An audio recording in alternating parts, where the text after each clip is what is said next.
Hola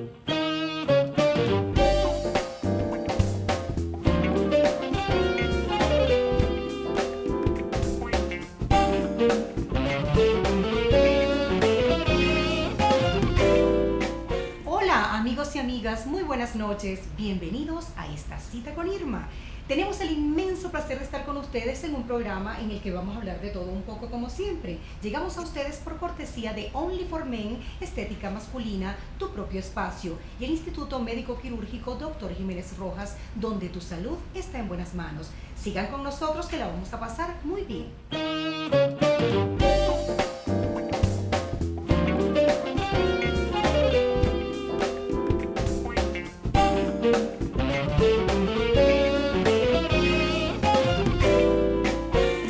Bueno, y esta noche estamos de recorrido. Este es el último programa por este año de esta cita con Irma. Y para eso estamos de visita en la Torre Chocolate en el centro del pueblo de Los Teques, la capital del estado Miranda.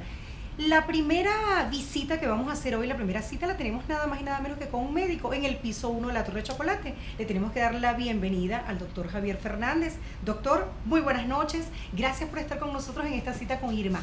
Hoy vamos a hablar de todo un poco, porque este es un programa donde hablamos de lo humano y lo divino y de todo un poco. Y usted es de esas personas con las que uno puede hablar de todo un poco, porque el doctor ya les va a contar cuál es su trayectoria, cómo empezó en la medicina. Vamos a hablar un poco de intrusismo, esa gente que es médico y que se mete en otras especialidades en las que no se capacitan y le crean un problema a la humanidad y muchísimas cosas más. Buenas noches, doctor, gracias por estar con nosotros. Gracias, muy amable por la invitación que me estás haciendo a este programa. Bueno, sí es cierto, lo del intrusismo es un tema que realmente está en tela de juicio actualmente en todos los ámbitos del territorio nacional. Primero porque hemos visto que muchos médicos, no siendo ellos especialistas en algunas áreas, se ponen a hacer muchísimas actos médicos que no son de su especialidad. Como por ejemplo tenemos muchísimos los médicos generales que utilizan acupuntura haciendo apenas un curso de acupuntura sin hacer debidamente los 3 años de acupuntura que la escuela de la Universidad Francisco de Miranda en el estado Falcón se dicta como tal y dan de las respectivas credenciales.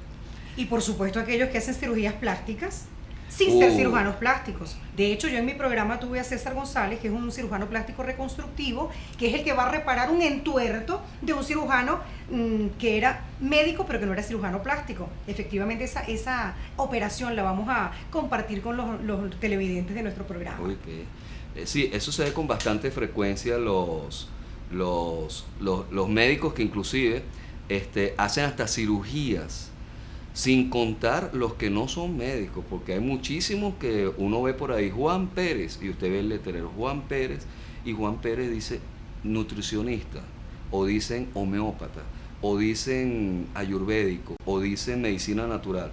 Todo eso que le está diciendo es porque él se dedica con su especialidad en ese tipo de áreas.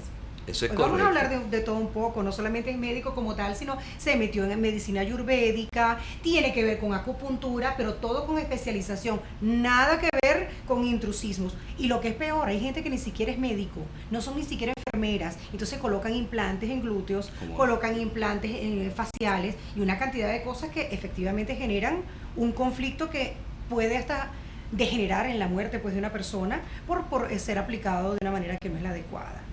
Sí, se ve mucho en los salones de, no vamos a decir ningún nombre, porque no es la idea, pero sí se ven muchos salones de esos llamados salones de estética o spas de estética. El spa conceptualmente es algo que es médico. El spa que tenemos en Venezuela o los spas que existen en Venezuela no a nivel mundial, como algunos que son muy respetables, son spas meramente estéticos. ¿Estéticos con quién? Con alguien que le pone sueroterapia dirigida ¿por quién? Por un médico. Ese es el problema. Eso es lo que quiero ver. Además que ni sabemos de dónde sale el suero que se le inyecta a una persona, ya solamente el hecho de inyectar es un acto porque tiene inherencia médica. Correcto. Es un acto que tiene que ser escrito con un récipe o una orden médica y puede ser aplicado por una enfermera o un personal de salud debidamente calificado, como pueden ser los paramédicos, que ahora sí hay la carrera de Venezuela. La hay como paramédico. Presumo que desde hace mucho poco tiempo para acá. Aproximadamente unos 10 años. Okay. Hay emergencias prehospitalarias cualquiera de ellos, pero siempre ellos están bloqueados. Si no hay un récipe, una orden médica de cómo indicarlo y cómo colocarlo, no pueden. Y no solamente eso, doctor, fíjese usted la problemática que se puede presentar. Hay personas que son alérgicas. Eso ¿Qué es sabemos correcto. nosotros de dónde proviene un líquido presumiblemente llamado suero? ¿Cuáles son los ingredientes que esto tiene? No se hace un análisis previo de si la persona puede recibir una inyección como esta. Entonces, para ustedes contar, primero, el acto que lo realiza una persona que no es médico. En segundo lugar, un presumible medicamento o suero que va a ser inyectado a una persona que no sabemos si es alérgica o si es contraindicado para esa persona. Entonces, verdaderamente yo creo que la invitación es a no caer en la tentación de pretender ser bellos o bellas a costa de perder la salud. Fíjate, te pongo otro ejemplo muy interesante, la homeopatía. La homeopatía, o como dicen, utilizando nuestro argot coloquial actual, homeópata que se respeta, manda máximo 2, 3 frasquitos de medicamento. Homeópata de curso le manda al paciente que me los han traído hasta con 20 y 30 frasquitos que tienen que tomarse diferentes Imagínense sustancias ustedes. al día. Eso no es así. O la homeopatía es precisamente calibrar la menor cantidad de medicamentos que le pones al paciente, con eso vas a obtener los resultados. Pero ¿dónde está el truco? En cuáles son los medicamentos. Y el equilibrio de la Porque cosa. si no, entonces, eso es muy fácil. Si usted me viene a la consulta, sea de medicina general, por poner un ejemplo, pero usted le duele la cabeza, usted es hipertensa, usted le duele un pie, sufre de lumbago, aparte de eso tiene problemas con el periodo menstrual. Entonces le doy un cóctel. Entonces le damos una pastilla para cada uno. Eso es lo que hace una Seguro. homeopatía. No, la homeopatía justamente es a lo contrario. Claro. Sí, eso es la medicina convencional, por eso yo digo que eso no se llama medicina alternativa, eso se llama terapias complementarias, Ok. porque para poderlas usar tienes que ser médico. Si tú tienes realmente el diagnóstico en la mano, ¿quién lo puede dar? Un médico. Indudablemente. Y si lo da el médico, entonces él es quien puede colocar el tratamiento adecuado o no, dependiendo del paciente.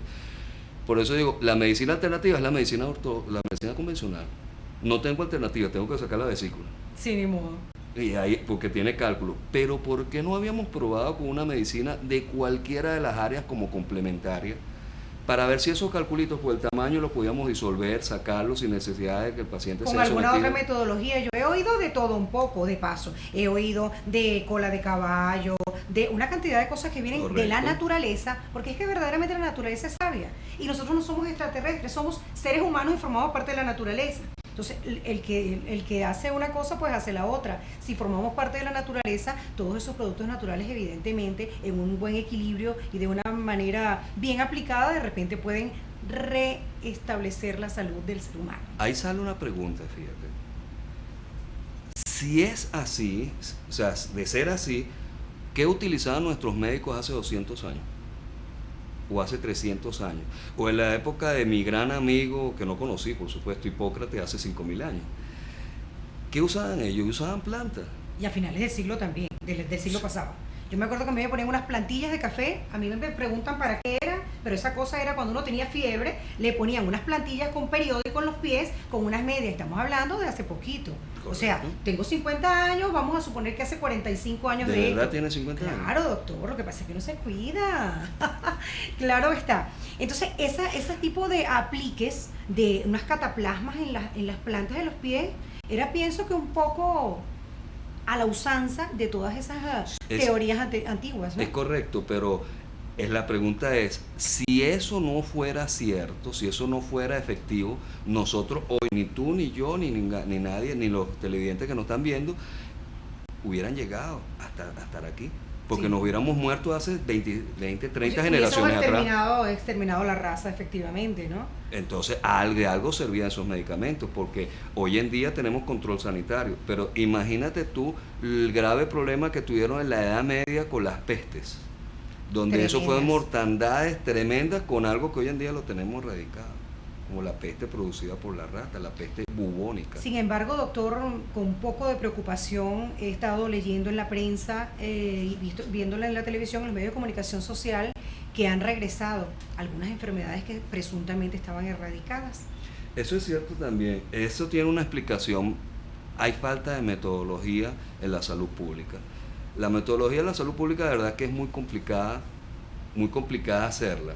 pero si tienes las herramientas con que, y tú ves que hay personas que tampoco están capacitadas para llevar una planeación, planificación, control, y cuando le pones el control en un plan de sea vacunación, sea para erradicar una, entonces si es control es que me están vigilando para no tiene nada que ver. La fiscalización pues tampoco es así. Lo que pasa es que hay una tergiversación de conceptos en la actualidad. Pero de ese no es el tema del que vamos a hablar realmente.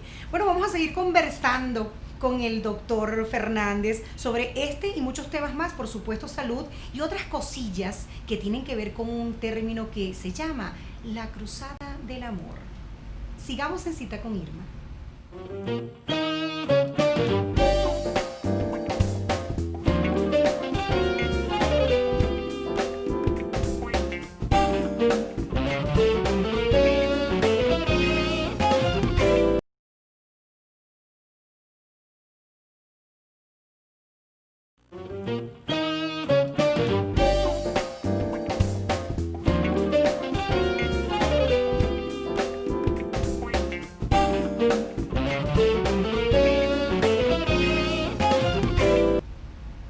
Y seguimos en esta cita con Irma hablando de todo un poco con el doctor Javier Fernández. Doctor, cuénteme un poco de su historia, cuándo empezó a estudiar medicina, cómo ha ido ese desarrollo de esa carrera, para después concluir con una cosa muy bonita que tiene que ver con la Cruzada del Amor, que es una actividad que se va a realizar hoy sábado, efectivamente, a partir de las 9 de la mañana en la ciudad de Los Teques, pero de eso vamos a conversar con él para que nos cuente cómo surge esa idea, pero primero un poco de su historia. Bueno, vale, si realmente te cuento, yo vengo de una familia de verdad de muy escasos recursos. Yo soy nacido en La Guaira, criado en mi querido pueblo, Naiguatá. Toqué hasta con la sardina de Naiguatá. ¿Qué tal? También me disfracé en las sardinas de Naiguatá. Saben que es una actividad de carnestolenda, la cual tiene que ver con que todos los hombres del pueblo nos disfrazábamos de mujer y hacíamos la respectiva festividad. Sí, señor. Me acostumbré a esa vida de pueblo. Fui uno de los primeros bachilleres de mi pueblo, me siento muy orgulloso. Mi pueblo, sobre todo, mucha gente recogió dinero para que yo pudiera estudiar en el Liceo San José internado, cuando existía el internado. Y yo le voy a interrumpir un momentico para contarle una historia. Resulta que nosotros tenemos una conexión con el pueblo de Naiguatá. El niño Jesús que estaba en la iglesia de Naiguatá, un niño Jesús precioso que estaba en un pesebre, lo regaló mi mamá hace, por supuesto, miles de años atrás, porque mi abuelo tenía una casita en Naiguatá. Yo no sé realmente cuál ha sido el destino de ese niño Jesús, pero nosotros somos devotos del niño Jesús. Continuamos con la historia del doctor Fernández. Ese niño Jesús creo saber cuál es. Sí, pues. Es que no hay otro. No hay otro, pues ese. No sabía, fíjate, de dónde venía. Sí sabía de lo de la donación, pero no sabía que hoy en día nos íbamos a encontrar con la nieta, no la hija. La hija. La hija de quien lo donó, imagínense ustedes. Bueno, sí, entré después a la Facultad de Medicina. Le repito, siempre me ayudé vendiendo cosas, vendí hasta cerveza a la playa. Eso lo podemos decir en este horario porque estamos después de las 10 de la noche, ustedes saben. La ley resorte no nos va a hacer absolutamente. Perdón, vendí bebidas alcohólicas para corregir. No hay problema. Además que eso es la historia. Esa es la historia. Sí. Evidentemente no se puede transformar. Mi madrina, que en paz descanse, una negra, Irma Merente, que la tenga Dios en su gloria, ella hacía muchas conservas, jojotos, sancochados, todo eso nosotros lo vendíamos, porque era la manera de poder subsistir para poder estudiar, comprarse las cosas, etcétera. Me acuerdo, tengo una anécdota que me ama mucho, que siempre la cuento. Una vez, estando yo aquí en Los Teques, a mí me daban permiso por buena conducta. Entre paréntesis, los curas siempre se creyeron eso. Me daban permiso para salir cuando yo quisiera del liceo. Estudiaba en el Liceo San José. En el Liceo San José, el internado. Escuchen ustedes cómo es la cosa. Aunque estuve un año en el Santa María porque pretendía ser cura. Ajá. Que estaba más en la Todos esquina. tenemos alguna historia de esa. Yo también pensé ser monja de las franciscanas, efectivamente, pero eso duró muy poco porque creo que a nadie se le ocurre pensar que yo hubiese podido ser monja. Creo que no. Fue una gran pérdida. Bueno, sí, los curas me dieron permiso un día y entonces varios compañeros, oye, vale, pero consígueme el permiso a mí también. Y la excusa siempre fue, venimos aquí a la Berta, Selecciones Berta a comprar, y no era mentira. Y valga la cuña, por supuesto, aquí la tenemos muy cerquita, la tenemos muy Sí, cerca. es que era la que existía cuando yo, y otras más que han desaparecido hoy en día, que ya no están aquí en Los Teques, o desaparecieron. Y bueno, entonces le comencé a manipular pues esos permisos, y ellos se venían conmigo. Eso sí, el padre me decía que a las 6 en punto tenía que estar de regreso, a las 6 yo estaba de regreso. Pero empecé también a decirle, bueno, ¿y cómo quedo yo ahí? Si yo te consigo el permiso, ¿qué ventaja y qué beneficio hay para mí? ¡Qué mercantilista! Claro. Vean. Y resulta que el negocio era que me invitaban a comer. Cualquier golosina o cosas que uno no comía, aunque le voy a repetir, el San José tenía buena comida, de verdad, no me puedo quejar. Siempre Y yo fue creo muy que buena. sigue siendo uno de los mejores liceos de la zona. Tuvo muy buena comida, ahorita no tienen el internado, pero no era eso, era comida diferente. Un día me invitan a comer cachapa, y cuando me ponen aquella cachapa o aquella torta doblada en dos al estilo medialuna, rellena de queso con un poco de mantequilla encima, yo me quedo viendo aquello y digo, ¿esto es cachapa? Sí, vale, esto es una cachapa. La pruebo, los imito a ellos en la forma de untar la mantequilla y todo lo demás y comérmela. Y bueno, y me pregunta, ¿qué te parece? Entonces, oye, pues estaba muy buena esa cachapa, de verdad, es buenísimo. Cuando llego a mi casa, el fin de semana, le cuento la anécdota a mi mamá. Mamá me dice, ay hijo, sí es verdad, es que tú no conoces esas cachapas. Yo conocía las cachapas que hacía mi madrina, Sí, que que eran está las de de casa, hoja. que son las de bollito de Ajá, hoja, bollito de cachapa de hoja. hoja. Para que ustedes vean lo aislado que estaba uno. Indudablemente. Yo vine a conocer las cachapas reales así cuando tendría 14, 15 años más o menos, que No te creas, estaría en el último todavía año. a estas alturas del partido uno empieza a conocer cosas. ¿Cómo llegas a la universidad? Cuéntame un poco, ¿dónde estudiaste medicina?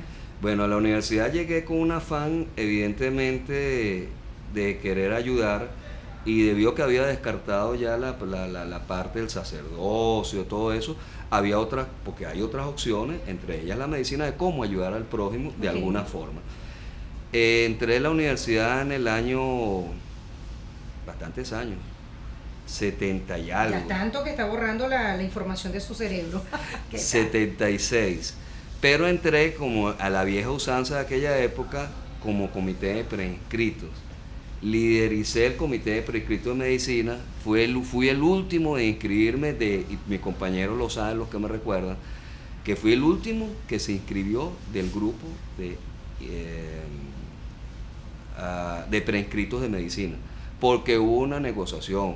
Si Eduardo Centelli ve el programa, evidentemente se recordará de eso, y Gabriel Puerta. El 28. Y todos ellos saben Sí, que fue así. Secuestramos un día al rector de la universidad, el doctor Lairice. Ay, Dios.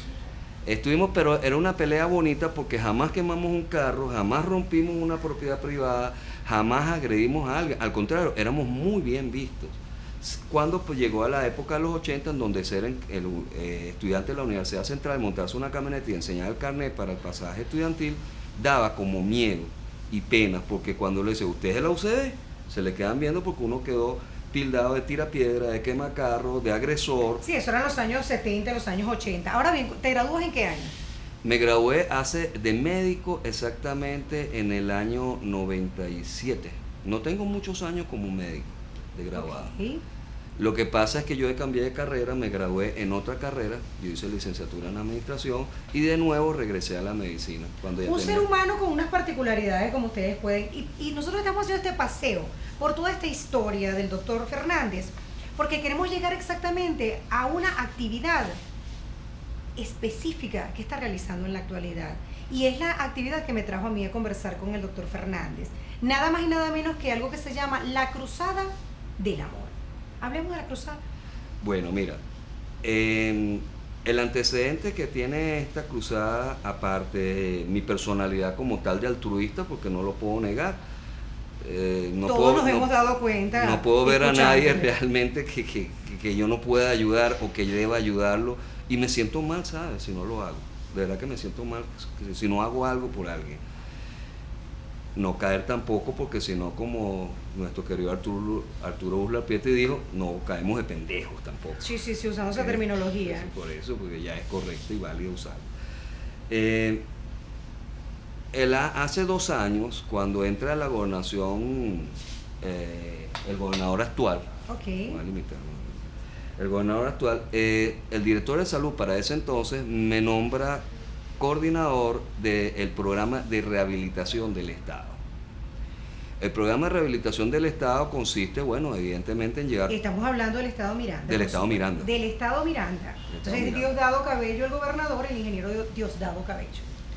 Ok, se me nombra y hago todo un proyecto como especialista en salud pública también que soy, en la parte administrativa, un proyecto completo, debidamente identificado. Como querían poner el mismo sistema que con los hermanos de Cuba, pues yo pedí una reunión directamente, porque eso de cuenticos y dime y diretes no entramos en razón técnica y académica. ¿Ok? Me reuní con la comisión presidencial del convenio Cuba-Venezuela y establecimos un método de pesquisa que ellos ya le estaban funcionando allá, pero para niños. Pero yo, para poder aceptar eso como persona académica que me siento y me formé para ello, tenía que validarlo. Pues se hizo un trabajo científico de validación instrumental de ese instrumento que ellos utilizaban allá en la población del Cotorro, del Cotorro allá en Cuba. Eso queda cerca de la capital.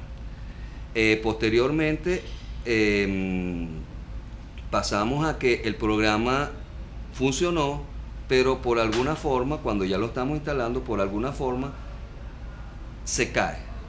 A mí soy cambiado, el programa en la actualidad tengo informaciones, aunque no las estoy buscando, pero sí me llegan del mismo ministerio Y que el programa finalmente Miranda. nació la Fundación La Cruzada. De ahí viene la idea que me establezco un nexo de verdad muy espiritual cuando veo los niños con discapacidad, sabiendo que con el programa podía prevenirles esa discapacidad y corregirla antes de los 5 años en un 90%. Okay. Eso era fantástico. Entonces ahora me quedó, ¿qué tengo yo? Niños con discapacidad. Todos los políticos, de verdad, y me perdonan, hablan muchísimo de los niños de la calle, de los niños con discapacidad, pero no hay ningún programa real que los tome. Decidimos un grupo de compañeros a través de internet reunirnos, sin distinción de raza, de sexo, de edad, ni nada de esto por el estilo, reunirnos para hacer la Fundación de la Cruzada del Amor. Bueno, vamos a seguir hablando de la Fundación dentro de un ratito, porque efectivamente hoy sábado ellos van a realizar una actividad y este hombre incluso se viste de San Nicolás. Ya continuamos con mucho más de la Cruzada del Amor.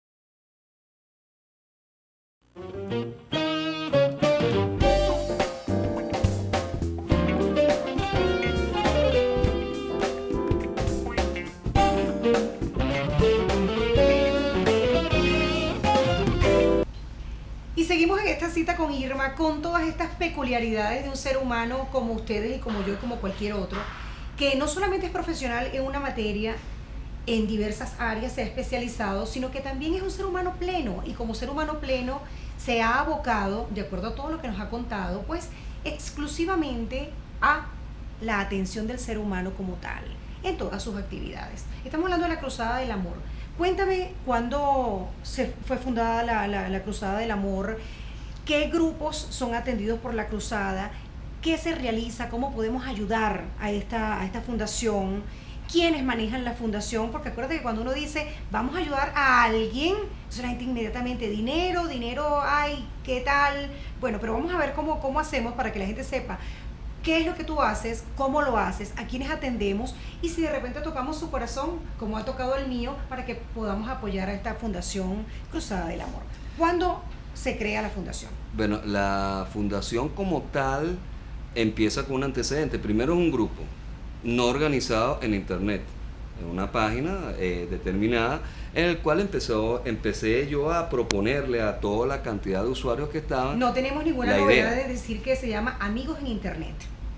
Okay. Amigos en Internet, donde nos conocimos el doctor Fernández y yo. Ok. A través de eso, a mí se me ocurrió la idea de hacer la Cruzada del Amor. empecé a mandarle mensajes a cada uno de los usuarios de los grupos, porque hay muchísimos grupos en la página, ¿no? Hay Bueno, pero grupos para el que encabeza divertirnos. la página ahorita es la Cruzada del Amor. Así Bueno, es. así estamos en el top Eso de los quiere decir que primeros hemos 20. llegado al toque, al corazón de la gente, efectivamente. Y es una época muy propicia en este momento, pero la idea no es que sea para diciembre nada más, ya te voy a explicar eso. Bueno, nos reunimos, resulta que en el grupo empieza alguien a decirnos, pero vamos a conocernos personalmente, vamos a establecer eso, vamos a darle, porque la idea era, el eslogan es, hay niños con discapacidad, ¿los ayudarías tú en lo espiritual, en lo personal, en su discapacidad física? Recompensa, solo una sonrisa de esas bellas criaturas. Ese es el eslogan que tuvimos al principio. Posteriormente se empezó a sumar gente. Cuando empieza a decir, oye, pero si tú formaste el grupo, vamos a reunirnos, vamos a trabajar esto en serio. De ahí nace entonces ahora ya la parte organizada. Apenas hace un mes y medio. Hace un mes y medio donde la parte organizada nos reunimos y en el grupo hay abogados, ingenieros, profesionales, no profesionales, personas que son mamás de casa simplemente. Todo el que quiera de alguna manera participar y ayudar, porque no se requiere ser profesional universitario Para nada. para introducirse en este tipo de cosas que son de atención a la comunidad y por supuesto a los seres humanos. Claro, ok, claro. surge hace un mes y la primera idea fundamentalmente en este instante fue apoyar a estos discapacitados de los teques. No. Inicialmente hay otras formas de ayuda porque también incluimos los niños con cáncer. Okay. Pero viendo toda la cantidad de asociaciones que hay para niños con cáncer, pero para niños discapacitados no hay como tal.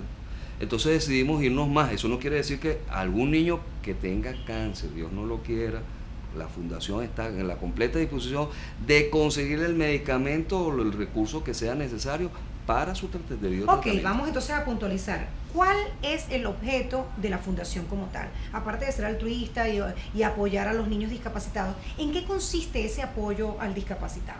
O sea, ¿cuál sería la gama, el abanico de cosas que pudiéramos ofrecerle a las personas que están en esas condiciones? A diferencia de otras fundaciones, que sí las hay, pero están más mezcolanizadas, nosotros buscamos es la parte no médica, porque esa la tienen. La parte médica la tienen con nuestros excelentes colegas profesionales que sí les dan el apoyo, les brindan, pero la pregunta es, dentro de la comunidad, y ahí partía precisamente el antecedente que les conté antes sobre lo del programa, que con donde estuve como coordinador del programa, es si en la comunidad a alguna mamá le nace un niño con una discapacidad, ¿por qué el vecino